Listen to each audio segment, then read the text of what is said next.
আগামী ২৫ December Bangladesh television ৬০ বছরে পদার্পণ করতে চলেছে। বাংলাদেশের শিল্প, সাহিত্য ও সংস্কৃতির বিকাশ বিনোদনের জন্য বিটিভি ছিল ব্যাপক ভূমিকা। বিশেষ করে ৭০ ও ৮০-এর দশকে বিটিভির বিভিন্ন নাটক, গান ও ম্যাগাজিন অনুষ্ঠানের মধ্য দিয়ে বাংলাদেশে অনেক কালজয়ী গান, নাটক, শিল্পী ও কলাকুশলীর জন্ম দিয়েছে।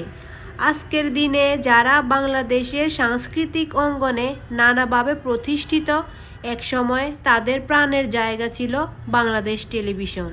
কিন্তু দুঃখজনক হলেও সত্য যে ৬০ বছর পূর্তির প্রাক্কালে দাঁড়িয়ে বর্তমান বিটিভিতে চরম অব্যবস্থাপনা, কর্তৃপক্ষের স্বেচ্ছাচারিতা, দুর্নীতি, অনিয়ম, স্বজনপ্রীতি, অদক্ষতা ও জবাবদিহিতার অভাবে বাংলাদেশের জনগণের ট্যাক্সের অর্থে পরিচালিত ঐতিহ্যবাহী এ প্রতিষ্ঠানটি দুর্নীতি ও দুর্নীতিবাজদের করাল গ্রাসে ডুবতে বসেছে। জাতীয় প্রেস ক্লাবে আজ বিটিভির শিল্পীরা সংবাদ সম্মেলন করেন। সুরকার শেখ সাদী বলেন, কালো তালিকা বাদ দিতে হবে। সেগুলো তারা চালায়। এ নিয়ে আমাদের অনেক প্রডিউসার ফ্ল্যাট করেছেন, গাড়ি করেছেন, আপনারা খোঁজ খবর নেন।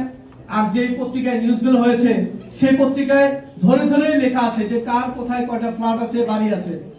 তো একজন সাধারণ একজন প্রডিউসার, তাদের গ্রেড হয়তো বা অনেক নিচে, কিন্তু তারা কিন্তু আলিশান ভাবে চলছে। এবং সেই লোকগুলোই এখন আবার অন্তর্বর্তীকালীন সরকারের একেবারে প্রিয় পাত্র, বা আমাদের বিএনপির প্রিয় পাত্র, জামাত ইসলামের প্রিয় পাত্র তারা পরিচয় দিচ্ছেন।